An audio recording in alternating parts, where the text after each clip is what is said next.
يقول النبي صلى الله عليه وسلم في هذا الحديث: إن من أحبكم إلي وأقربكم مني مجلسا يوم القيامة أحاسنكم أخلاقا. وهذا والله من أعظم ميزات حسن الخلق. لماذا كان صاحب الخلق الحسن من أقرب الناس للنبي صلى الله عليه وسلم في الجنة، ومن أحب الناس إلى النبي صلى الله عليه وسلم؟ النبي صلى الله عليه وسلم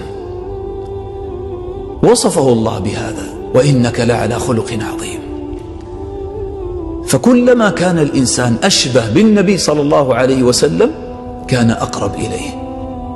خذ قاعدة، والله تعالى يقول: احشروا الذين ظلموا وأزواجهم، كل يقرن بمن يشابهه في عمله في أخلاقه.